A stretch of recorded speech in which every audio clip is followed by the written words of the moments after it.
You can never see anything enter a black hole. Imagine you trap your nemesis in a rocket ship and blast him off towards a black hole. He looks back at you, shaking his fist at a constant rate. As he zooms in, gravity gets stronger, so you'd expect him to speed up. But that is not what you see. Instead, the rocket ship appears to be slowing down.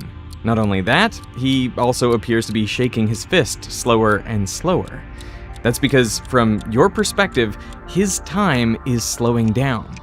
At the very instant when he should cross the event horizon, the point beyond which not even light can escape, he and his rocket ship do not disappear. Instead, they seem to stop, frozen in time. The light from the spaceship gets dimmer and redder until it completely fades from view. This is how any object would look crossing the event horizon. Light is still coming from the point where he crossed, it's just too redshifted to see. But if you could see that light, then in theory you would see everything that has ever fallen into the black hole frozen on its horizon, including the star that formed it. But in practice, photons are emitted at discrete intervals, so there will be a last photon emitted outside the horizon, and therefore these images will fade after some time. This is just one of the strange results that comes out of the general theory of relativity, our current best theory of gravity. The first solution of Einstein's equations predicted not only black holes, but also their opposite, white holes. It also implied the existence of parallel universes and even possibly a way to travel between them. This is a video about the real science of black holes, white holes, and wormholes. The general theory of relativity arose at least in part due to a fundamental flaw in Newtonian gravity. In the 1600s, Isaac Newton contemplated how an apple falls to the ground, how the moon orbits the Earth and Earth orbits the sun, and he concluded that every object with mass must attract every other. But Newton was troubled by his own theory. How could masses separated by such vast distances apply a force on each other? He wrote that one body may act upon another at a distance through a vacuum without the mediation of anything else is to me so great an absurdity that I believe no man who has a competent faculty of thinking could ever fall into it. One man who definitely had a competent faculty of thinking was Albert Einstein, and over 200 years later, he figured out how gravity is mediated. Bodies do not exert forces on each other directly. Instead, a mass like the sun curves the space-time in its immediate vicinity. This then curves the space-time around it, and so on all the way to the Earth. So the Earth orbits the sun because the space-time Earth is passing through is curved. Masses are affected by the local curvature of space-time, so no action at a distance is required. Mathematically, this is described by Einstein's field equations. Can you write down the Einstein field equation? This was the result of Einstein's decade of hard work after special relativity. And essentially what we've got in the field equations, on one side it says, tell me about the distribution of matter and energy. The other side tells you what the resultant curvature of space-time is from that distribution of matter and energy. And it's a single line. It looks like, oh, this is a simple equation, right? But it's not really one equation. It's a family of equations. And to make life more difficult, they are coupled equations, so they depend upon each other.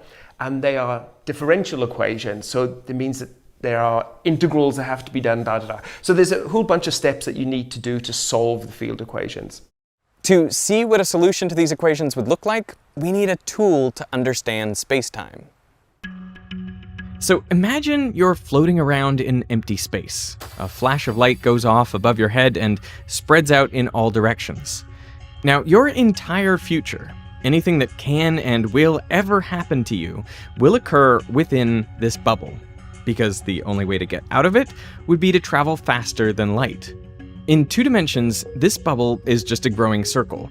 If we allow time to run up the screen and take snapshots at regular intervals, then this light bubble traces out a cone, your future light cone. By convention, the axes are scaled so that light rays always travel at 45 degrees. This cone reveals the only region of space-time that you can ever hope to explore and influence. Now imagine that instead of a flash of light above your head, those photons were actually traveling in from all corners of the universe, and they met at that instant and then continued traveling on in their separate directions. Well, in that case, then into the past, these photons also reveal a light cone, your past light cone. Only events that happened inside this cone could have affected you up to the present moment. We can simplify this diagram even further by plotting just one spatial and one time dimension. This is the space-time diagram of empty space. If you want to measure how far apart two events are in space-time, you use something called the space-time interval. The interval squared is equal to minus dt squared plus dx squared. Since spacetime is flat, the geometry is the same everywhere, and so this formula holds throughout the entire diagram, which makes it really easy to measure the separation between any two events. But around a mass, spacetime is curved, and therefore you need to modify the equation to take into account the geometry. This is what solutions to Einstein's equations are like. They tell you how spacetime curves and how to measure the separation between two events in that curved geometry. Einstein published his equations in 1915 during the First World War, but he couldn't find an exact solution. Luckily, a copy of his paper made its way to the Eastern Front, where Germany was fighting Russia. Stationed there was one of the best astrophysicists of the time, Karl Schwarzschild. Despite being 41 years old, he had volunteered to calculate artillery trajectories for the German army. At least until a greater challenge caught his attention: how to solve Einstein's field equations. Schwarzschild did the standard physicist thing and imagined the simplest possible scenario, an eternal static universe with nothing in it except a single spherically symmetric point mass. This mass was electrically neutral and not rotating. Since this was the only feature of his universe, he measured everything using spherical coordinates relative to the center of this mass. So r is the radius, and theta and phi give the angles. For his time coordinate, he chose time as being measured by someone far away from the mass, where spacetime is essentially flat. Using this approach, Schwarzschild found the first non-trivial solution to Einstein's equations, which nowadays we write like this. This Schwarzschild metric describes how spacetime curves outside of the mass. It's pretty simple and makes intuitive sense. Far away from the mass, spacetime is nearly flat, but as you get closer and closer to it, spacetime becomes more and more curved, it attracts objects in, and time runs slower. Schwarzschild sent his solution to Einstein, concluding with, "The war treated me kindly enough, in spite of the heavy gunfire, to allow me to get away from it all and take this walk in the land of your ideas." Einstein replied, "I have read your paper with the utmost interest. I had not expected that one could formulate the exact solution to the problem in such a simple way." But what seemed at first quite simple soon became more complicated. Shortly after Schwarzschild's solution was published, people noticed two problem spots. At the center of the mass, at r equals 0, this term is divided by 0, so it blows up to infinity, and therefore this equation breaks down and it can no longer describe what's physically happening. This is what's called a singularity.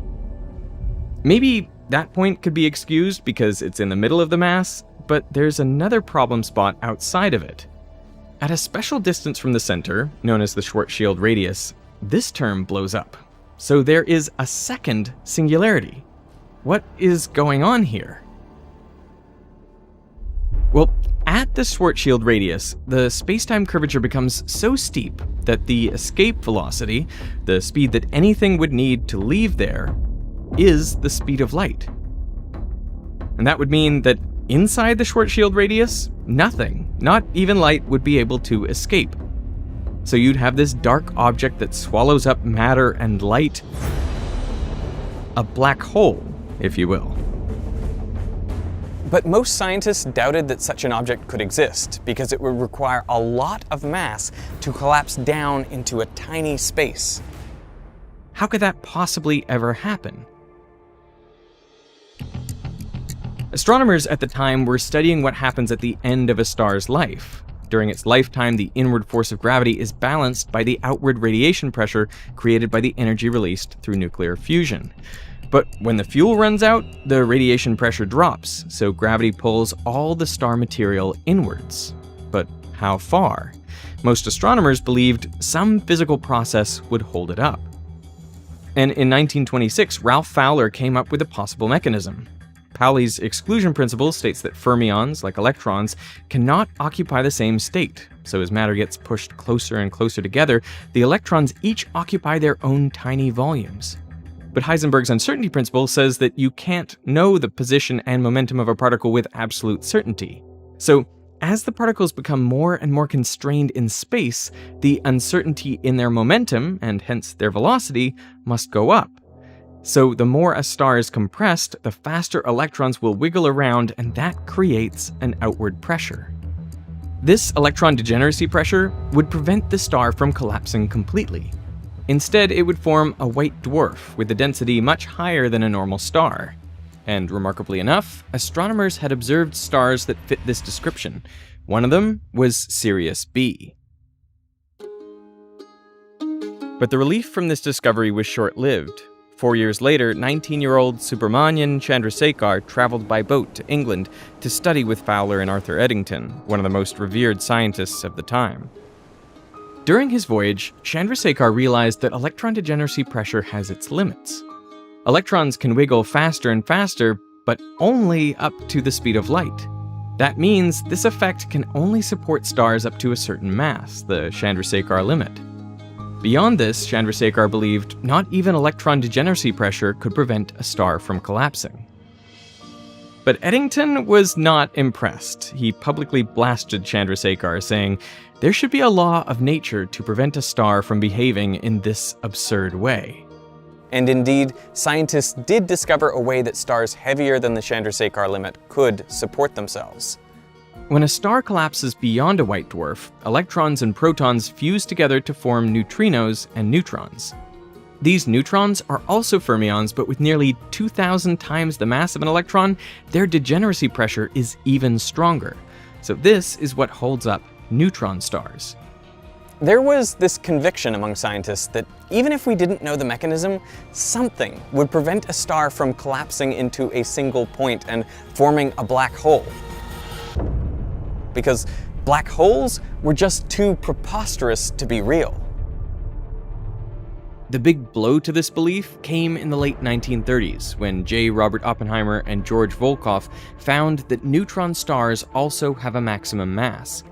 Shortly after, Oppenheimer and Hartland Snyder showed that for the heaviest stars, there is nothing left to save them when their fuel runs out.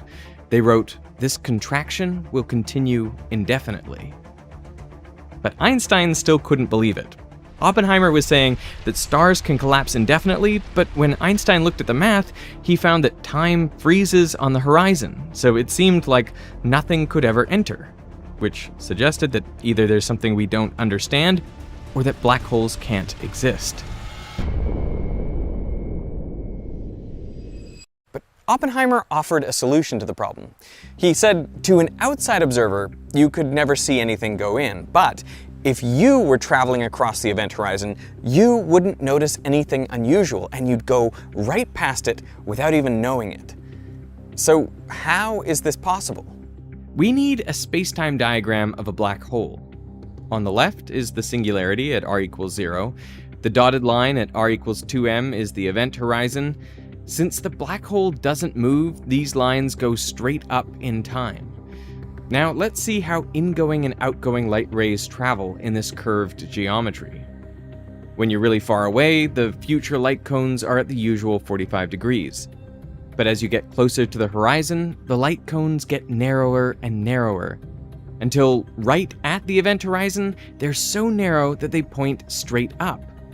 And inside the horizon, the light cones tip to the left. But something strange happens with ingoing light rays.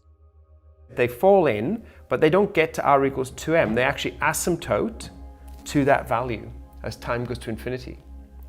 But they don't end at infinity, right? Mathematically, they are connected and come back in, and they're traveling in this direction. And this bothered a lot of people. This bothered people like Einstein, because he looked at these equations and went, well, if nothing can cross this sort of boundary, then how could there be black holes? How could black holes even form? So what is going on here? Well, what's important to recognize is that this diagram is a projection. It's basically a 2D map of four-dimensional curved space-time. It's just like projecting the 3D Earth onto a 2D map. When you do that, you always get distortions. There is no perfectly accurate way to map the Earth onto a 2D surface, but different maps can be useful for different purposes. For example, if you want to keep angles and shapes the same, like if you're sailing across the ocean and you need to find your bearings, you can use the Mercator projection. That's the one Google Maps uses. A downside is that it misrepresents sizes. Africa and Greenland look about the same size, but Africa is actually around 14 times larger. The Gall-Peters projection keeps relative sizes accurate, but as a result, angles and shapes are distorted. In a similar way, we can make different projections of 4D spacetime to study different properties of it. Physical reality doesn't change, but the way the map describes it does. He had chosen to put a particular coordinate system over space and have a time coordinate. And off you go. It's the most sensible thing to do, right? People realized that if you choose a different coordinate system by doing a coordinate substitution, then the singularity at the event horizon disappears. It goes away. That problem goes away. And things can actually cross into the black hole. What this tells us is that there is no real physical singularity at the event horizon. It just resulted from a poor choice of coordinate system. Another way to visualize what's going on is by describing space as flowing in towards the black hole, like a waterfall. As you get closer, space starts flowing in faster and faster. Photons emitted by the spaceship have to swim against this flow, and this becomes harder and harder the closer you get. Photons emitted just outside the horizon can barely make it out, but it takes longer and longer. At the horizon, space falls in as fast as the photons are swimming. So if the horizon had a finite width, then photons would get stuck here. Photons from everything that ever fell in. But the horizon is infinitely thin, so in reality, photons either eventually escape or fall in. Inside the horizon, space falls faster than the speed of light, and so everything falls into the singularity. So Oppenheimer was right. Someone outside a black hole can never see anything enter, because the last photons they can see will always be from just outside the horizon. But if you yourself go, you will fall right across the event horizon and into the singularity. Now, you can extend the waterfall model to cover all three spatial dimensions, and that gives you this. A real simulation of space flowing into a static black hole, made by my friend Alessandro from ScienceClick. Later, we'll use this model to see what it's like falling into a rotating black hole. Now, I've never been sucked into a black hole, but sometimes it feels like it when I'm stuck on the phone with a spam caller. Fortunately, today's sponsor, Incogni, can help. You know, I used to get several spam calls a day, and they frustrated me so much that I wrote a letter to the Do Not Call registry to get my number removed. But that didn't work, and so I wanted to go on the offensive. I even contemplated making a video where I just mess with spam callers to get some revenge for all the frustration and lost time, but I no longer have to do that thanks to Incogni. There are a lot of data brokers out there that suck up information about you, a bit like a black hole. They collect things like your name, phone number, email address, and even your social security number, and then they sell this information on the open market, which is why we often get calls from people that we've never even given our number to. Incogni battles these data brokers. You simply give them permission and they figure out who out there has your data, which laws apply, and then they send them the right letter with the correct legal terms to each data broker with the request to remove your information. Now, you could do this yourself, but it's a super tedious process that would take days, weeks, even months, and then you'd have to keep doing it forever. So that's something I definitely don't have the time and energy for. But Incogni makes this really easy. Just sign up and they'll give you a list of companies that have your data, the severity of each claim, and the status of each request. So far, they have filed 126 requests for me, 83 of which have been completed, saving me over 62 hours of work. But the best part is, since I signed up, I've hardly gotten any more spam calls. So to try Incogni and fight against the data brokers, visit incogni.com/Veritasium. You can click that link down in the description or scan the QR code right here. And make sure to use the code Veritasium to get 60% off. So head over to incogni.com/Veritasium to get started. I want to thank Incogni for sponsoring this part of the video, and now back to space-time maps. If you take this map and transform it so that incoming and outgoing light rays all travel at 45 degrees like we're used to, then something fascinating happens. The black hole singularity on the left transforms into a curved line at the top. And since the future always points up in this map, it tells us that the singularity is not actually a place in space, instead it's a moment in time. The very last moment in time for anything that enters a black hole. The map we've just created is a Kruskal-Zeckers diagram, but this only represents a portion of the universe, the part inside the black hole's event horizon and the part of the universe closest to it. But what we can do is contract the whole universe, the infinite past, infinite distance, and infinite future, and morph it into a single map. It's like using the universe's best fisheye lens. That gives us this Penrose diagram. Again, light rays still always go at 45 degrees, so the future always points up. The infinite past is in the bottom of the diagram, the infinite future at the top, and the sides on the right are infinitely far away. The black hole singularity is now a straight line at the top, a final moment in time. These lines are all at the same distance from the black hole. So the singularity is at r equals 0, the horizon is at r equals 2m, this line is at r equals 4m, and this is infinitely far away. All of these lines are at the same time. What's great about this map is that it's very easy to see where you can still go and what could have affected you. For example, when you're here, you've got a lot of freedom. You can enter the black hole or fly off to infinity. And you can see and receive information from this area. But if you go beyond the horizon, your only possible future is to meet the singularity. You can still, however, see and receive information from the universe. You just can't send any back out. Now, think about being at this point in the map. This is at the event horizon, and now your entire future is within the black hole. But what is the past of this moment? Well, you can draw the past light cone, and it reveals this new region. If you're inside this region, you can send signals to the universe, but no matter where you are in the universe, nothing can ever enter this region, because it will never be inside your light cone. So things can come out, but never go in. This is the opposite of a black hole, a white hole. What color is a white hole? Ooh. I mean, it's going to be it's not going to have a color, right? It's going to be whatever's being spat out of it. It depends what's in there and gets thrown out. That's what you are going to see. So if it's got light in there, it's got mass in there, it's all going to be ejected. So the white hole kind of picture is the time reverse picture of a black hole. Instead of things falling in, things get expelled outwards. And so whilst a black hole has a membrane, the Schwarzschild horizon, which once you cross, you can't get back out, the white hole has the opposite. If you're inside the event horizon, you have to be ejected. So it kicks you out kind of thing, right? Relativity doesn't tell you which way time flows. There's nothing in there that says that is the future and that is the past.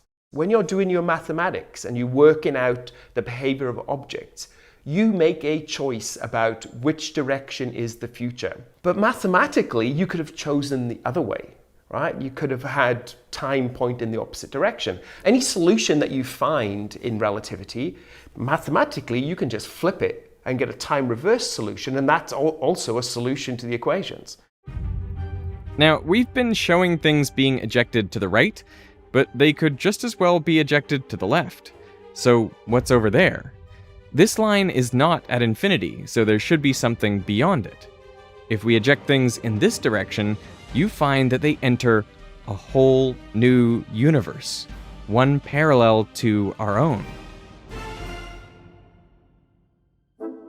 We can fall into this black hole, and somebody in this universe here could fall into this black hole in their universe, and we would find ourselves in the same black hole.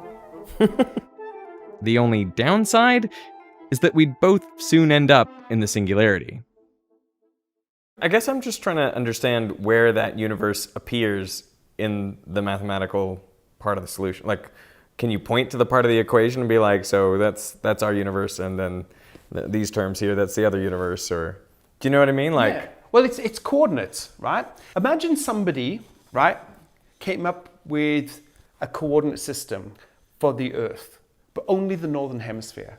And you looked at that coordinate system, right? And you looked at it and you said, I can see the coordinate system, it looks fine, but mathematically, latitudes can be negative, right? You've only got positive latitudes in your solution. What about the negative ones? And they said to you, negative ones? No southern hemisphere, right? And you've got to go, well, the mathematics says that you can have negative latitudes. Maybe we should go and look over the equator to see if there is something down there. And I know that's a kind of extreme example because we know we live on a globe, but we don't know the full geometry of what's going on here, in the sense that Schwarzschild laid down coordinates over part of the solution. It was like him only laying down coordinates on the northern hemisphere. And other people have come along and said, hey, there's a southern hemisphere. And more than that, there's two Earths.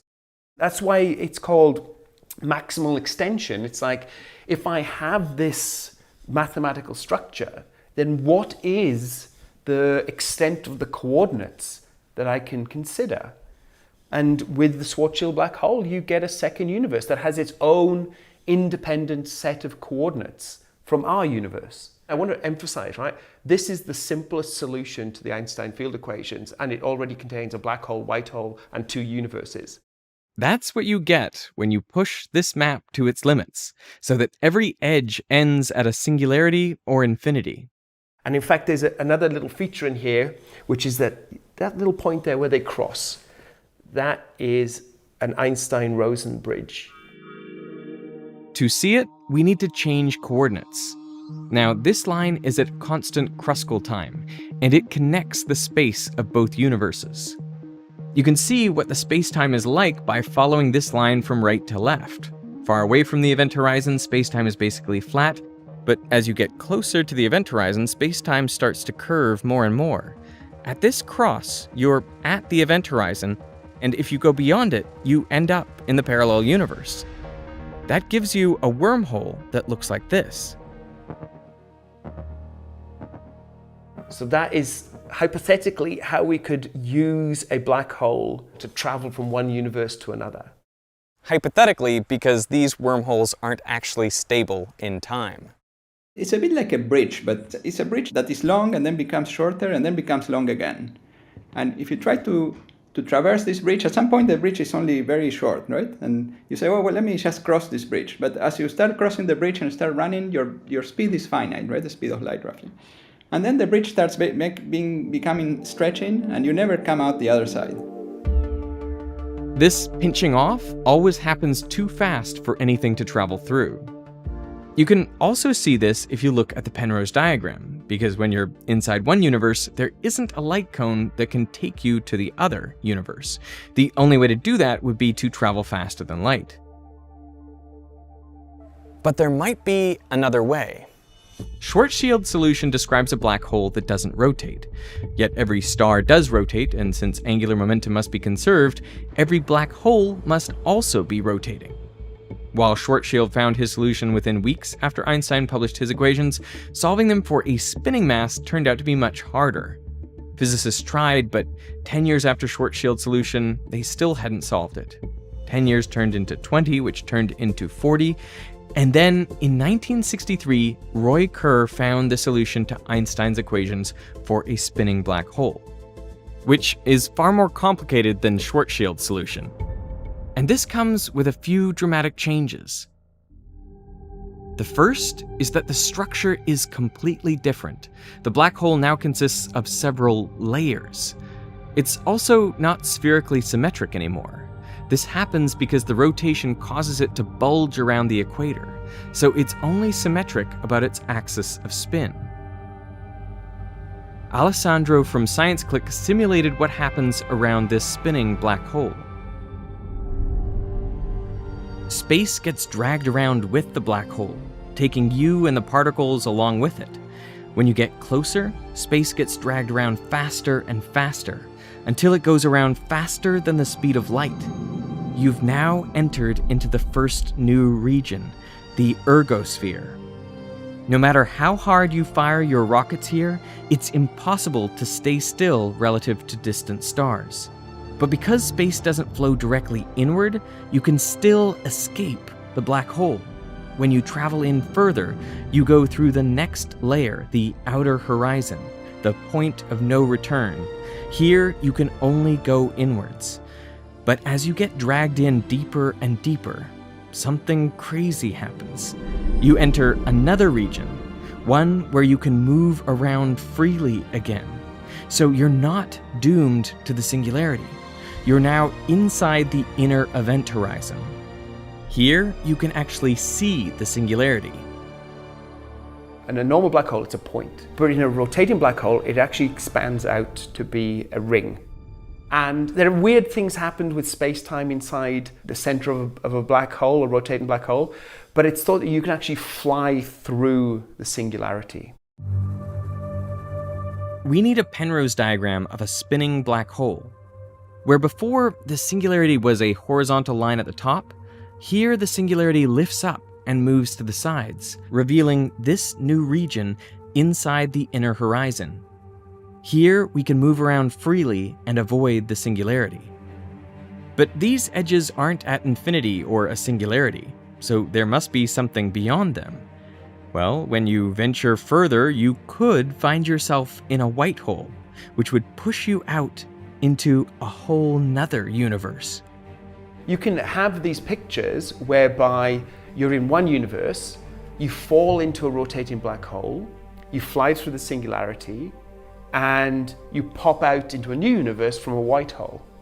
And then you can just continue playing this game.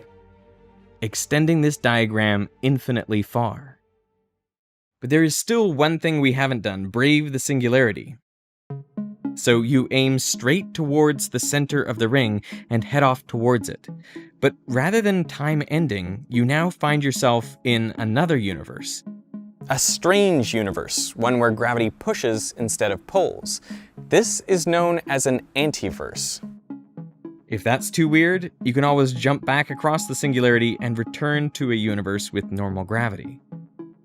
And I know this is basically science fiction, right? But if you take the solutions of relativity at, essentially at face value and add on a little bit, which is what Penrose does here, says, oh look, these shapes are very similar, I can just stick these together, then this is the conclusion that you get. Now we have effectively an infinite number of universes, all connected with black hole, white holes, all the way through, and off you go to explore.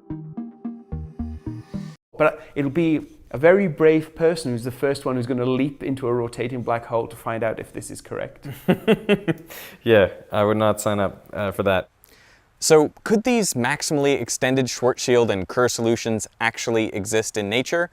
Well, there are some issues. Both the extended Schwarzschild and Kerr solutions are solutions of eternal black holes in an empty universe.